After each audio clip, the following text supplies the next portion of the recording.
This is the Para Cave Podcast, proudly brought to you by major sponsor Jack's Pale Ale, exclusively available at Parramatta Leagues Club, and co-sponsors Bo Cook from Loan Market, Scott from Brightside Detailing and Ceramics, Shannon Cooney from Glenmore Park Realty, BTZD Clothing, the official clothing partner of the Para Cave Podcast, and the official media partner of the Para Cave Podcast, the Parramatta Times.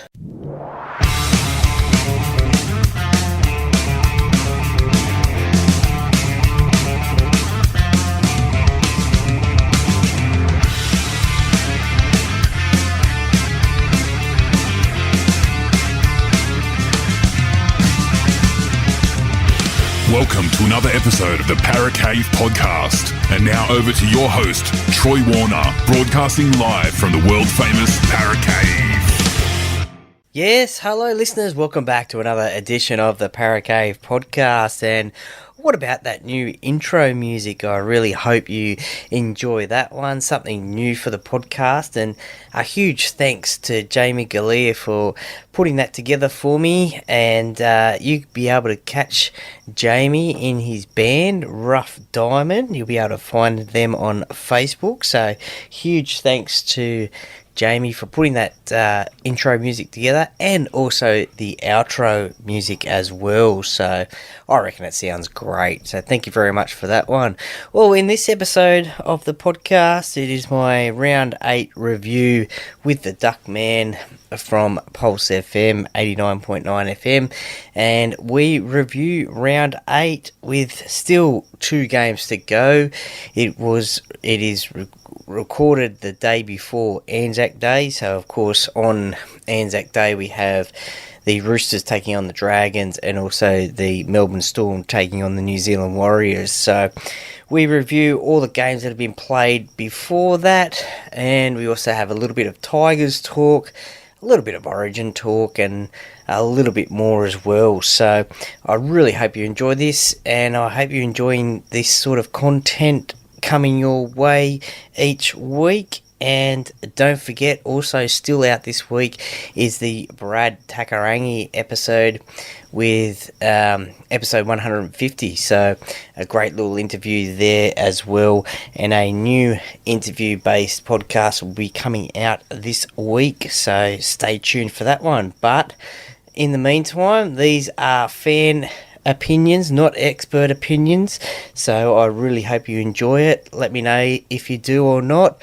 via a podcast review on the podcast platform that you listen to for the Para Cave Podcast. Anyway, over to you, Duckman. Good afternoon, everyone. Welcome here, Duckman TV. Got special guests from the Para Cave Podcast on, Troy Warner. So went on radio last night, unfortunately, technical errors at Pulse FM. So we're trying to fill the fans' need for rugby league, my need for rugby league, and definitely Troy's need for rugby league too. Troy, how you going? Go fantastic, Duckman, and a bit of a shame there was a few technical issues last night, but here we are in a different little sort of a format, so looking forward to chatting this way. Yeah, absolutely. So I'm going to gather you captured most of the games this weekend. What round was it this weekend? Round 8. So how many of the games did you catch this weekend so far for the NRL? I caught most of them. Just running through it, I didn't catch much of the Cowboys-Knights game. I sort of caught most of them across the weekend because there's only one game on Friday, one on Thursday, and the game started later on the Saturday, so 5:30 on the Saturday. So pretty much sort of caught a lot of the games this weekend so far. Yeah, that's good. All right, we'll take it right back to Thursday night. So Rabbitohs took on the Panthers, and they got up 20-18 there. So I actually thought Penrith might ice the game there. I thought they might have finished it off, but the Rabbitohs, they're good. They look strong. They've been playing well and just missing out. So I think at the moment they look like probably one of the 2 or 3 form sides of the comp. So rolling forward. Yeah, look, Penrith have got the wood on the Rabbitohs of late. I think it's something ridiculous out of 9 out of the last 10 games, or something ridiculous that they've beaten the Rabbitohs, and that includes the 2021 Grand Final as well. Look, it was a big game for both sides. To be honest, with the Panthers wanting to. They got that 1 point victory over the Newcastle Knights the week before, so a bit scratchy there. But the Rabbitohs, they were keen to get the victory. As I said, that record that they have against them isn't the best, and they started the right way. Damien Cook got out of dummy half, a quick, smart little try there to Cookie, and Latrell Mitchell got a double as well. Late in the game, Stephen Crichton, he actually scored 3 tries, so late in the game you thought that the Panthers, they were up by 8 points, and you thought that the Panthers' winning ways against the Rabbitohs would continue, but then there was a try to Latrell Mitchell in the 74th minute, and then there was a great try to Isaiah Tass in the 78th minute, which sealed the game for the Rabbitohs. Alex Johnston played a major part in that by offloading the ball, and Isaiah went over to score, and the Rabbitohs snuck in that victory 20-18. Yeah. So, there's a few people have been. I didn't see the game because I was a footy trainer, but I heard a few people give it to Stephen Crichton and say, "Oh, you bombed the game for Penrith. You bombed a try, and you missed the tackle that gave up a try." So I don't know if they're talking about the Latrell try or the last try, but I reckon he got done, didn't read it right, missed the tackle, and another time he bombed another try or something like that as well. Yeah, the Rabbitohs, they have a pretty lethal left-hand edge over that side, and they were pretty much attacking that side all night. And that's where the last try was scored from, that left-hand side. So, yeah, look, I mean, even still, he had a great game. I mean, he scored 3 tries and he kicked 2 goals, and yeah, if that's a bad game, I'll have a bad game. Yeah, 100%. 100%. Isaac Targo, he had a try disallowed as well for the Panthers. He sort of knocked the ball into the ground late in the game, so that was a no try, so that could have went the other way. But yeah, I mean, I wouldn't say he had a bad game. That's for sure, Stephen Crichton. Yeah, it's a long way from a bad game. All right, so on Friday night, the Eels took on the Broncos there. Broncos got up 26-16, so it was the Parramatta. You were at that game? No, unfortunately, this was our annual game up in Darwin. Oh, Darwin. Yeah, so sponsorship deal with the Northern Territory government up there. So each year for the last 9 years, I think it is, we've taken a game up to Darwin, TIA Stadium, and played a game up there during the regular season, a home game. So this was our home game this week against the Broncos. We played them previously in 2021 up there and won convincingly 46-6. However, it wasn't to be on Friday night with the Broncos winning 26-16. Look, it was pretty much a Adam Reynolds masterclass with his kicking game. He really sort of led the way with his kicking game. There was long kicks, there was short kicks, there was high kicks. They did have a lot of three of their tries came from kicks. So there was a Sean Russell knock on that led to Herbie Farnworth's try. There was Ezra Mam's try that was a knockback from Katoni Staggs when Clint Gutherson thought the ball was going over the dead ball line. And then there was a Katoni Staggs try as well, another lucky bounce as well. So in saying that, the Eels, their first try was a pretty lucky try as well, because there was a bit of confusion at the play of the ball. Brisbane had the ball at the time, and they played the ball, and there was something that went on there, and Sean Lane came up with the ball, and then the referee called scrum to Parramatta, and there's a lot of confusion about that one. But that led to their first try. So, and Mike Acevo's try-scoring ability up in Darwin and against the Broncos kept on going as well. The last time they played the Broncos, he scored a hat-trick. He got a great try. It's probably the moment of the match, actually, for Parramatta supporters, being that Mike Acevo try. There was a kick put up, a bomb put up, and he just caught it on the full and went over to score. So it was a great try there. A lot of controversy came out of that game. There was two sin binnings and there was 3 hip drops in that game. So there was 2 sin binnings and 3 hip drops and 2 suspensions that came out of that game. So I heard about Payne Haas's hip drop. Everyone's blown up about that. Now they reckon that was very bad. So I actually still haven't even seen that one.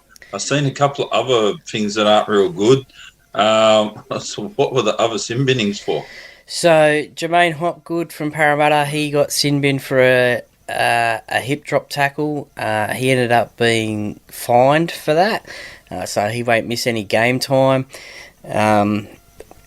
Look, I'm still confused about these hip drop tackles, as a lot of NRL fans are, and players and coaches. So I didn't think Jermaine. To be honest, in my honest opinion, I didn't think any of the tackles were hip drop tackles. But Ezra Mam, he copped a 1-game suspension for his tackle on Matt Dury. There was no injury to Matt, thankfully. The big one was, as you mentioned, the Payne Haas deemed hip drop tackle on Regan Campbell-Gillard, big RCG, and that was a really awkward sort of a tackle. It was close to the line. If Payne didn't make that tackle, Reg is scoring a try. But RCG, he landed very awkwardly, basically sort of doing the splits, and you've got Payne Haas coming down on top of him, a big 100-plus kilo front rower. At first, there was grave fears that he might have fractured his hip, but that was clear. He was cleared of that, so it's a groin injury that RCG has suffered. So he's potentially looking at 8 to 12 weeks on the sideline. He was in a lot of pain on Friday night. He had to walk upstairs apparently into the Parramatta dressing shed, so it was very fabulous. Very ginger there, and there was about 4 or 5 Parramatta trainers and doctors helping him to get up those stairs and to sit down as well. Went to hospital that night, so we wish RCG all his best in his recovery. But as I was saying before, I think it's fans and players, commentators, a lot of people in the game are really confused as to what is a hip drop tackle, because I believe that players don't train for these. It's a millisecond thing that happens in the game, and unfortunately rugby league is a contact sport and it's a brutal sport, and you're going to suffer injuries, and I don't think any player goes out to definitely injure a player on the opposition. Yeah, it's right. So 100% right about that. It's like the shoulder charge thing as well. Like they've got different tackles now that if you don't make it, the other team's going to get a try. And a shoulder charge, if a shoulder charge is above shoulder height, so chest, shoulder height into head, well, then deal with the consequences of that. But if a player does a shoulder charge and puts one in under the ribs, well, that's bad luck. Like if you can pull the hit off, like, I don't know what the difference is. In rugby union, it's a penalty because you have to, it's pretty clearly marked in the rules, got to attempt to wrap your arms to make a tackle. You can get sent off. I've been sent off for it before. But like the hip drop is just, it's not even like it's a name they're giving it, if the media's given it, and it's not very descriptive. It could be anything, right? So, and they're talking about, James Graham was saying the other day, and even Mark Gorinat, and even Laura Daly said that's how Alan Langer made tackles on the big guys. He had to throw his weight on the guys to pull them to the ground. If he did that now, he'd probably get suspended every single game, like under the rules now. So I'm not sure what they're hoping to do. Like little guys won't be able to make tackles on big guys unless you can like use your body in some kind of way to help you do that. Yeah, no, you're exactly right, and that's probably the the point in the point about that is probably the Ezra Mam tackle, because he's a 5'8", and he was trying to tackle a second rower who had gotten past Ezra, and he was trying to pull him down by, as you said, using his weight to pull him down. The big thing is that you can't lose your legs, apparently. So anytime you're making a tackle and you lose your legs by making that tackle, and you're around the hip area and trying to get them down, then you're probably going to be in a bit of trouble. So it's a very grey issue. I said to somebody the other day, what happens if a player runs past you, you turn to chase, and you dive at them from behind? Obviously your legs are gone, and you pull them down. Is that a hip drop? I don't know. Well, that's how they try to teach you how to tackle, right? So in rugby and in league as well, in the tackle books, it always talks about don't try to tackle people front on, go slightly to an angle and use dynamic footwork, get your leg and shoulder into the hoop, and then bring them down. You're not going to be perfectly square. You're not hitting people 100% square. That is the best way to make a tackle, a little bit side on. Yeah. It reduces chances, concussion, head injuries, shoulder injuries, all that sort of stuff as well. So it's going to be something that will, I think it's going to get worse before it gets better, and I'm not sure where it will go from here, but we're going to keep seeing plenty more of it by the look of it this season. We'll roll into the next game. So the Doggies took on the Sharks, and I couldn't believe it. They're sitting 16th on the table now, not doing so well. So they're doing a rebuild. Tough year at the moment for Cameron Ciraldo, but he's got the troops there. They're not that far away, although they did go down 33-20 to Sharks the other day. Nico Hines looked very good. Yeah, certainly. He did as well, pushing his origin claims for this year. I think he was 18th man or 19th man last year and the year before. So he's really pushing a claim, pushing Jerome Luai for that 5'8" spot. So Will Kennedy scored a hat-trick of tries in the first 22 minutes. So that's unbelievable. It's amongst the quickest hat-trick in NRL history. So that was amazing. Canterbury, they sort of really took it to the Sharks. They just couldn't get that momentum and get those tries, but they hung in there, and they couldn't get the win. But the funny thing, I guess, well, not funny for him, but one of the things that came out of that game was Ronaldo Mulitalo and his bombed try in the corner. He's gone over to score a try in the corner. Thankfully, it didn't cost the Sharks the game, but he's got the ball in the right hand and he's put the left hand on the touchline. So it was deemed to be no try. So unfortunately for him, that's going to be on highlights reels and blunder reels around for a long time. He said he was probably thinking of the round 1 game against South Sydney, where Lachlan Ilias knocked the ball out of his hands for a try as well. So I'm sure he'll learn just to get that little bit inside the touchline a little bit more and just put that ball down. But first time in 2023 that the Sharks have won 2 games in a row too. So they're sort of motoring along pretty reasonable. Yeah, they'll start coming. Yeah, a lot of the sides not really haven't got their rhythm at the moment, other than the Broncos probably. In the next game on Saturday, the Cowboys took on the Knights there, and the Cowboys got up 18-16. I watched some of this game. It was not a bad game. I actually thought the Knights were going to run them down and do them in. And, yeah, the Cowboys managed to hold on. Yeah, well, this was the return of Kalen Ponga, his 100th NRL game as well. So all eyes were on him. He started from the bench for this game, probably just to take that initial 5, 10, 15-minute impact out of the game. But it was great to see him return back to NRL football and come through the game unscathed. There was a moment there where he did have a falcon where the ball hit him on top of the head, so that was a bit concerning for Caleb, but nothing like a head-high tackle or a tackle gone wrong. But the Cowboys, I mean, they're still struggling this year. Yeah, I mean, Newcastle played really well last week against Panthers.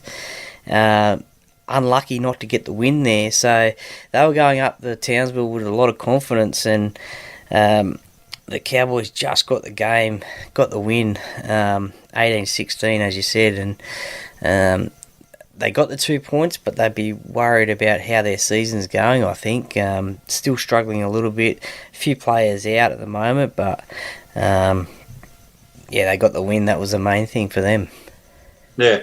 And funnily enough, I think Newcastle really, probably, I reckon about a week, 2 weeks before the Panthers game, they started to turn a corner where they think they look like they got things going right.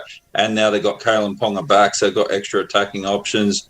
They put in a solid effort against Penrith, now one against the Cowboys too. So if they keep on going the way they're going, they're going to end up, I don't think they'll end up with more wins and losses, but they're going to pick up more wins than what they were otherwise. They would have been anchored down towards the bottom end of the table if they didn't turn things around soon. Yeah, look, a couple of years ago they made the 8. They made the finals under Adam O'Brien. So last year they had a year that they'd rather forget. This year it started off a little bit slow. Obviously then Kalen was out since round 2. So he only returned yesterday or Saturday. But you know, they're playing not too bad of football. As you said, they stuck it to the Panthers. They should have won that game. They were unlucky not to, and they gave it to the Cowboys as well. And that'll probably be a game that they think that they should have won, and hopefully they don't miss out on the 8 by 2 points, because that could be the game that they miss out on. Yeah, that's right. So it's going to be close like that this year too. I think there'll be sides definitely. like, if we had to turn 1 or 2 of these close losses into something, and I think the Rabbitohs might do the same thing, when they look at where they're going to finish in the top 8. If we had to turn 1 or 2 of these close losses into wins, we'd be easily in the top 4. So we'll see how it goes. The Dolphins took on the Titans, and the Dolphins managed to have it down 26-0, had the biggest comeback in rugby league history. So, and the 2 biggest ones before that were Penrith had it done to them. The Cowboys came back against Penrith when they were up 26-0. I think it was 26-0 years ago. So I remember a guy was hammering me about it, rugby union, Mick Fawnley. They beat Penrith 38-26. And the other time Penrith beat West Tigers, being down by 23, I think 31-8 in around about 2003 or 4. So it was either the grand final year or just after that. And they won 32-31 in the last 20 minutes. So the Cowboys will beat, the Titans. Justin Holbrook's got to be pulling his hair out, because they should have iced that game 100%. They just looked like they stopped having a crack. And you could just see it once they started giving up tries. Mentally, they started falling apart, and Dolphins kept on coming. Yeah, definitely. I started watching this game at 2 o'clock yesterday, and I tipped the Dolphins to win the game, and the Titans, they were on fire in the first half, 26-0 as you said, and you thought, okay, wow, okay, they're putting on a cricket score here. What is going to happen here in this game? And 26-0, probably half-time was the worst thing that could happen to the Gold Coast Titans. After that, the Dolphins, I guess they just had Wayne Bennett can't even remember what he said at half-time to the team when he was asked about it. He looked pretty chilled when I looked at him, just walking around the change room like, how you going, guys? What's happening? Like, just all look relaxed. Yeah, well, asked about it in the press conference after the game. He said, honestly, I can't remember what I said to the team, but there must have been something, because, that second half, unbelievable. The Dolphins just believed in themselves to obviously get the win, and they got a win over their Queensland counterparts, and, amazing game. Probably, you would say, maybe their best win of the season to come back from 26-0 down to win that game. Speaking about Ronaldo Mulatalo before, unfortunately Robert Jennings had a bit of a moment as well in that game. I do not know what happened. He was running, the try line was wide open, and whether he tripped over his own feet or whatever, but he just went to ground and didn't get back up and just got tackled with the line wide open. It's funny how those things happen. So I saw someone a while ago running and punching the air and showboating, and then dropped the ball just as they were running over the try line, and then turned around and started giving it to the ref for some reason. Like, hang on, you're the one carrying the ball. Like, stuff like that does happen from time to time, and it's pretty funny when it does. But it's pretty embarrassing too for the guys. Yeah, thankfully for Robert Jennings, he scored a double yesterday. So one in the first half and one in the second half. So fortunately, it didn't cost the Dolphins the game. So he wouldn't have probably been too popular in the change rooms afterwards if they went down by 2 points or 4 points. But yeah, a good thing too. Nice nice autumn day up in Brisbane. It was a sunny day and 22,000 up there at Suncorp, so a fairly decent crowd as well. Yeah.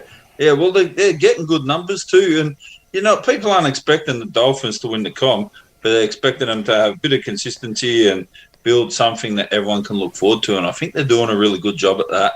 And Wayne Bennett, he is the right person to have there because he's going to set him off like what Kevin Sheedy did with GWS Giants in the AFL, and he's not going to take him all the way to premiership or anything like that. He's just going to set him up so the next person comes along is going to have good structures in place, a good side in place, probably going to need to top up with some extra quality players. But yeah, it's coming along nicely. I'm pretty happy. I think they're looking at probably an A or a B minus at the moment, maybe even B plus the Dolphins, because a lot of people thought they would come last and maybe not even win a game. So like this next side at the moment, looks like they're going to have problems. West Tigers against the Seagulls. I was watching this game yesterday when the radio got canned, and I was thinking the Tigers are going to do it, and they were leading, and I went, they're going to win it, and then they bombed it. Yeah, the poor old Tigers, eh? As you said, they were up. I think it was 16-14. I think at one stage there towards the end of the game, and Manly scored again, and you thought, oh no, they've just got their noses in front. There was still time for the Tigers to win the game, but unfortunately they didn't. Pretty treacherous conditions as well. There was a bit of rain and that around, but even as Jake Trbojevic said, he feels sorry for the Tigers not winning a game this year. But he said the way they played against them, they deserve the win, and also they'll win games this year as well. So, poor old Tigers. They've only had the bye win, and that was about it at the moment, unfortunately. The biggest problem I think they've got from what I watched yesterday is when they got in front, once they gave up the try and went behind again, that mentally the guys put their head down again, and that was it. They didn't have someone inspirational. I would have thought that would be a good time if Luke Brooks is ever going to do something, step up and take control there. But he never clicked it up another gear. He just was going at 70% or 80%, or maybe that's 100% of what Luke Brooks has got. But he didn't have any X factor things. He couldn't pick the team up anymore. Didn't pick the team up anymore. And without Jackson Hastings, he made a big difference to them mentally on the field. Luke Brooks still got the same skill set. He hasn't got worse, but he hasn't got that mental edge to pick them up when they need to be picked up.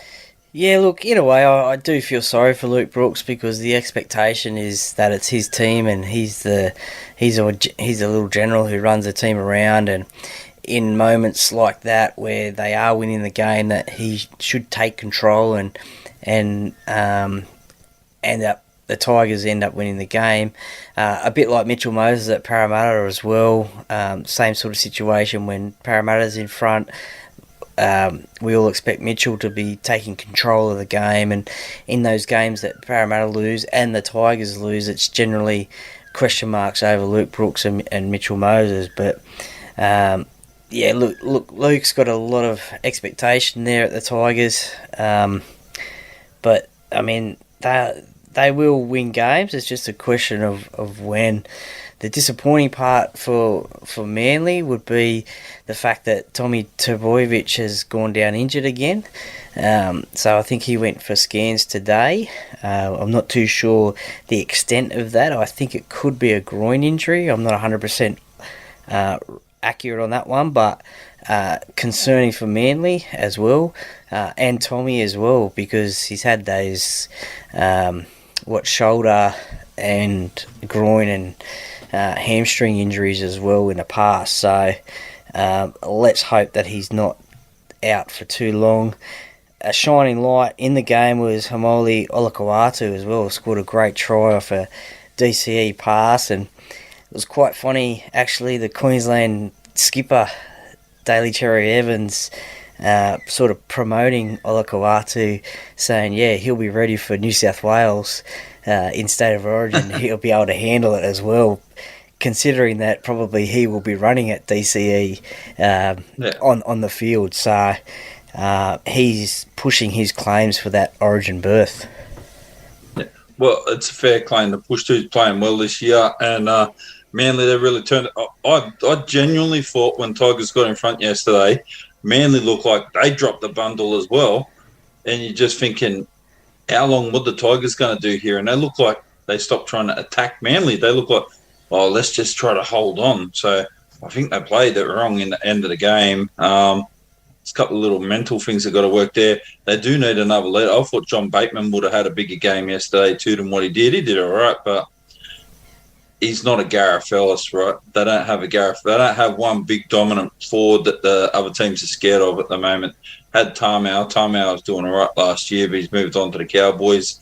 I don't know. They need someone like that, and they need someone that's going to work in with what they've got. Coruscant's doing an all right job. He just needs a couple of extra guys going forward. Like, I don't know who you get. So, but I do know that if Luke Brooks moves on, they're going to need to find a halfback. And I would be probably doing like what the Dolphins did. They went and got Isaiah Katoa from Penrith. Go and try to find the best young guy running around in New South Wales Cup or under 20s or whatever. Find that guy, find that X-factor guy that needs an opportunity, because that's what the Cowboys did when they got Jonathan Thurston for Canterbury. He wasn't really getting a run.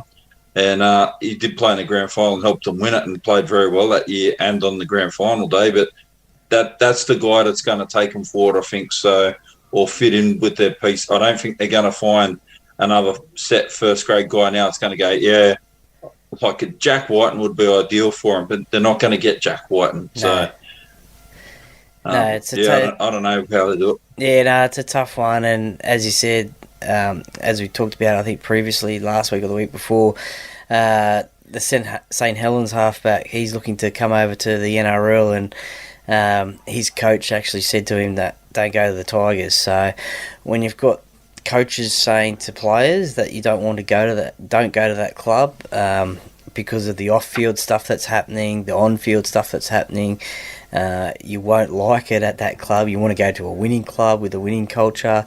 It's very difficult for the Tigers to attract players. We haven't seen the best of Isaiah Papali'i as well. We all saw what he did at Parramatta. We haven't seen the best of him at the Tigers. John Bateman, he's only played a handful of games this year.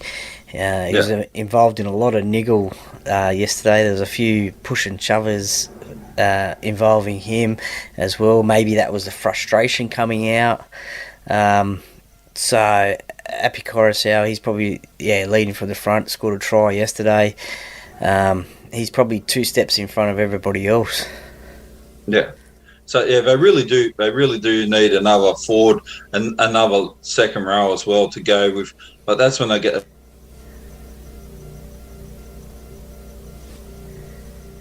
another impact guy in the.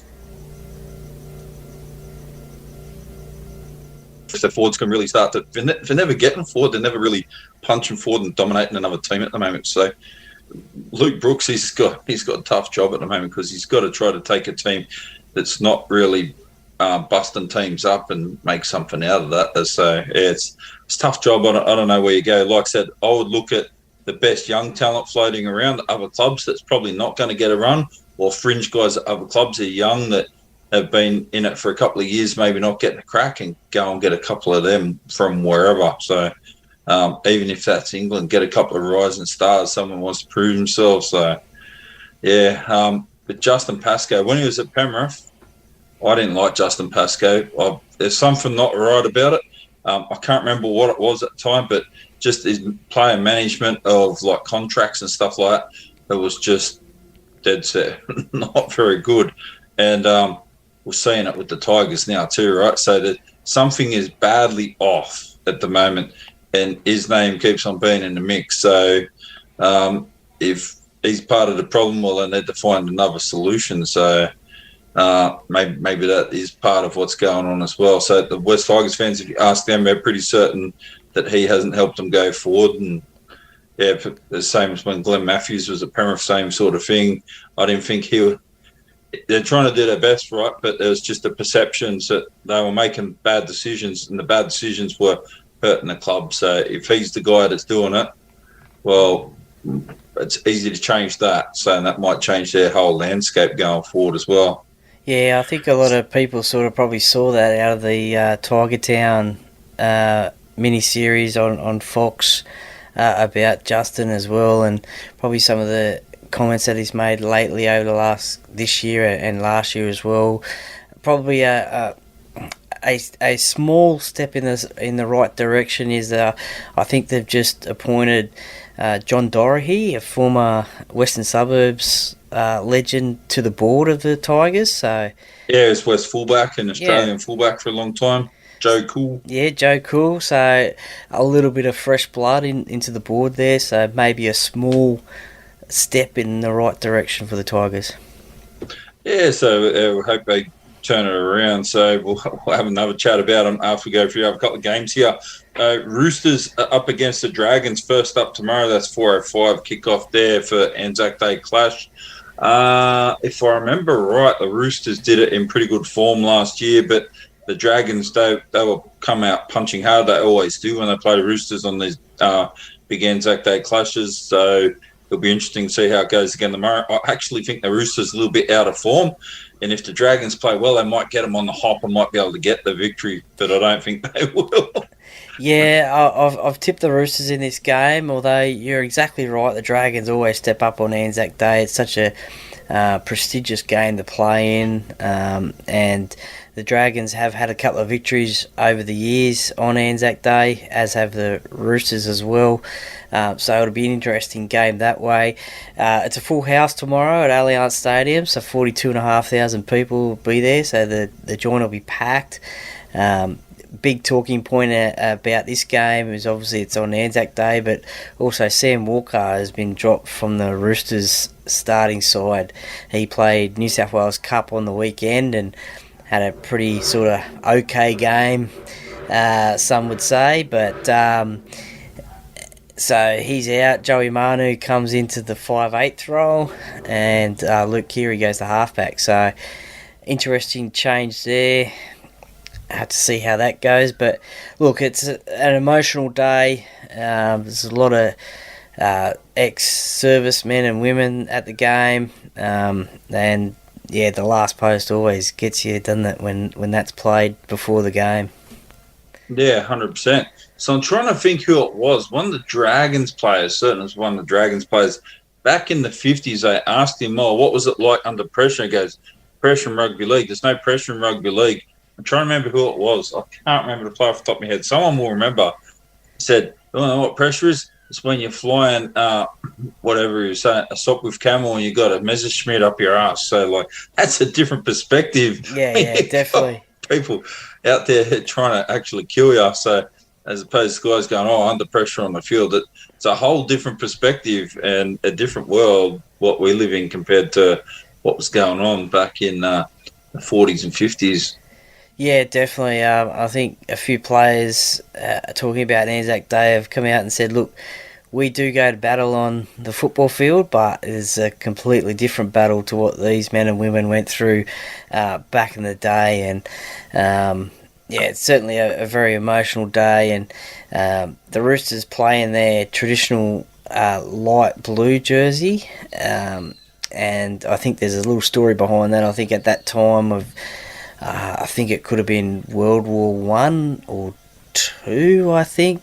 Either one of those. There was a colour shortage of the... Shortage of ink, yeah. Yeah, the darker blue. So they had to play in that light blue for the season. For the season. So every Anzac Day they go back to that light blue colour. So that's a nice little touch there. Yeah, I like that they do that. So it is a good touch, and it'll be a good game. So that'll be a game I'll be watching tomorrow, as well as the second game too, Storm and the Warriors. So I'm going to throw it out there. I reckon the Warriors are going to do it. So I think the Warriors are in good form. I think this might be the day that evokes the emotion. And even though it's in Melbourne think that I think it's one of only 2 football games in Melbourne. That one's an AFL game tomorrow. So the Storm pretty confident, but I like how the Warriors have been playing, and I think they're going to come and take the Chockies. Yeah, well, the good thing about this is it's played on Anzac Day, and you've got an Australian team and a New Zealand team playing as well. So that's a good little touch there. Look, you could be very right. I mean, the Warriors are playing some great footy this year. They've had some great wins, and they're entrenched a bit up there in the top 4, I think it is. So they could get this victory over the Storm. The Storm have been a little bit scratchy this year, and I mean, they lost to Manly last week at Brookvale. So I've tipped the Melbourne Storm, but as you said, this could be a closer than what many people think. Yeah, 100%. So it genuinely could go either way. Warriors are in very, very good form at the moment, and I'll have a look at the table now where they're all sitting. So got the Broncos in first there on top of the table, the Seagulls in second. There you go. Panthers in third, Rabbitohs in fourth, Sharks in fifth, Warriors in sixth. So, but from third to seventh, along with the Dolphins, they're all equal on 10 points. If the Warriors get the win here, they'll be sitting in second place. And you know what? They've earned what they've got, and they've had to work very hard to get it. Yeah, definitely. It just shows you the closeness of the competition this season. Such 2 games tomorrow are really crucial. The Roosters, they're sitting outside the 8. The Dragons are only on 6 points, so they're just outside the 8.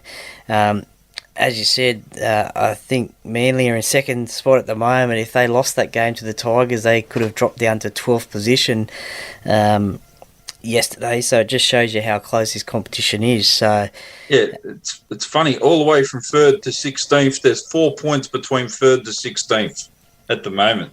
That's unreal. Yeah, so, I mean, you could say that any of those sides from 3 to 16 could make the 8 this year. You just don't know. You can tip all you want, but you don't know if that tip's going to get up and win because it's so close, this competition. And when you got teams like the Warriors, Dolphins, and the Sea Eagles and the Broncos leading the competition, it's amazing. Yeah. So now we're going to have a look at West Tigers again here. So they've struggled for 8 games, got round 9 next week against Penrith. So I'm a little bit concerned about that because last time when Penrith, I remember when Tigers won a game, it was last year or the year before, they won a game and Penrith were expected to hose it down. They expected to smoke the Tigers, and the Tigers beat Penrith by 6 points or 10 points, wherever it was. So I can't remember if it was last year. I think it was last year, right? Because it was around Origin time. And I thought Penrith are going to smash them. Look, and it looks like, again, now you'd think in all reality, Penrith should smash them. If the Tigers are ever going to turn up and do something, well, it's against Panthers because I don't think Panthers are on the song yet. I think they're off a bit. They can be beaten. And at the moment, yeah, if you put together a good enough performance, you might be able to do it. What day are they playing it next week? It'll be very hard to do. Saturday night at Penrith. There's going to be 15 to 20,000 people there. It's going to be a pretty hard task. Well, it's actually out at Bathurst. So the Panthers take a game out to Bathurst every year as well. So it's at Carrington Park out in Bathurst. So a Panthers home. Have you been out there for that one? No, I went out for Penrith's first game out there against Cronulla. Yep. It was a mad night, mad weekend. Yeah. So it got on it. It was it was good.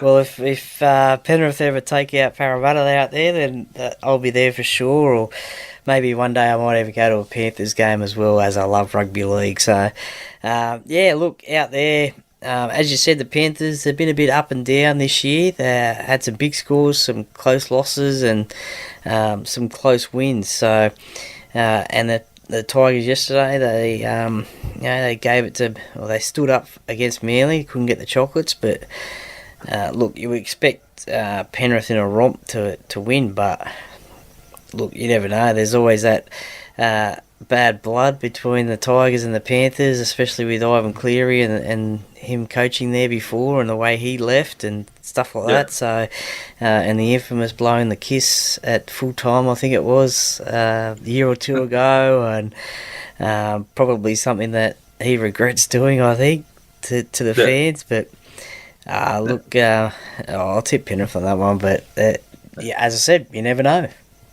Yes, realistically, I think Penrith will probably have that covered. Round 10, West Tigers, then they've got Dragons at home, so it's on 7th of May. Round 11, got Rabbitohs. So these games don't get easy. Got Rabbitohs, then after that, they've got a fair chance on round 12 because the Cowboys are not on song either. So realistically, they've got to be trying to they'll be hoping they get a win next week, because when Penrith have played out at Bathurst, they haven't always played very good either. So because they treat it like it's a bit of an expo as well. So you have got a chance if the Tigers can really switch on, they might be able to do it. So otherwise they might be looking at round 10 against the Dragons or round 12 against the Cowboys, because the Rabbitohs are going to be hard to beat now. I think the Rabbitohs are right in form. So they're one of the sides that are playing in there, along with the Warriors and the Broncos. Yeah, tough. Round 10's Magic Round, so that'll be up in Brisbane, so no team will have a home ground advantage. And you'd like to think that maybe they could get the win over the Dragons there.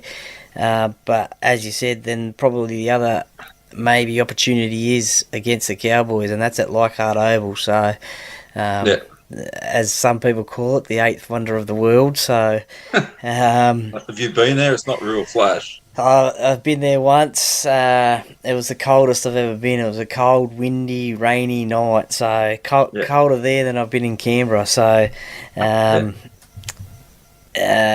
you would think that they get the win at Leichhardt. Yeah, last time I was at Leichhardt Oval, so I commentated lots of different grounds, and Leichhardt Oval made Lidcombe Oval look new. Yeah, and Lidcombe Oval looks very 1970s. So. It's old. Needs an update. Do you need to knock the whole thing down? Probably not, but could modernise a little. Could put some chairs in so you don't have to sit on bloody concrete slabs. So that would be a step in the right direction. So, but there you go. It is a heritage ground, so I don't want to see it get lost and get torn down and turned into another Allianz or something like that. It's not good for it either. But yeah, it could modernise some of the facilities a little bit to bring it up to like the 21st century. So I think though this new Labor government in New South Wales has sort of put a hold on stadium upgrades for the moment. So I guess unless it's absolutely falling apart, then they probably won't get a upgrade at Leichhardt. Yeah, 100%. That's what's going to happen. So. Paracade podcast this week. What did you have come out today? So I haven't actually. I'll probably release this episode today. Actually, so last week was a little bit late of an episode. Brad Takarangi, episode 150 came out on Thursday. So just still trying to run that one for a little bit longer. So this week and next week. Last week and this week a little bit mixed up with episodes, but there's still plenty of content coming out. So I'll probably release this episode probably just after we finish it, to be honest. That can be the Monday release, and then Thursday, probably Wednesday night, something like that. I don't know. There's so much. Yeah. I've got a Talking Para podcast excerpts come out as well one day, and next week Thursday, I'll probably release it on Thursday again. An interview I've done with. I've got a few up my sleeve. Today in the Para Cave, I interviewed former Eels player Dennis Moran as well. So. He was a handy player back in the day too, Dennis Moran. Yeah, he only played 36, 37 games for Parramatta over 3 seasons, and then probably made his name sort of more over in the English Super League. But great little handy player. Played mostly bench and hooker for Parramatta, but he was telling me today there was one game where he played every position except for front row. So that was shows you the. Was that against the Crushers? Nah, I think he said Newcastle, I think, one day. So I'm not too sure what happened that day in that game. So for him to play all those positions. But so that'll be coming out soon. So I've also got Jake Duke from Fox League interview to come out, and Jeffrey Morgan as well to come out as well. So I've got a few there. So stay tuned. So now, in the next month, so it's about a month and a bit, as you said, the State of Origin starts around the 31st of May or something like that. When State of Origin is coming up, we might do another couple of Monday records if you want, so to put up some content so everyone's got the good oil on the State of Origin, and might even do some little live thing if we can. We'll see how it goes before the first Origin, because everyone will be buying right into it. And I guarantee I'll be wearing blue. I'm pretty sure you'll be wearing blue as well. Definitely.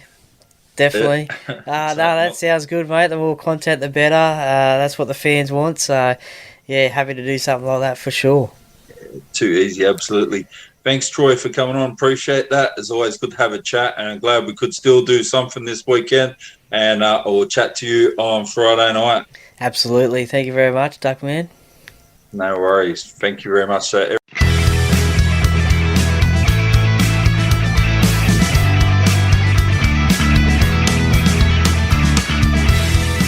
Thank you for listening to another episode of the Para Cave Podcast.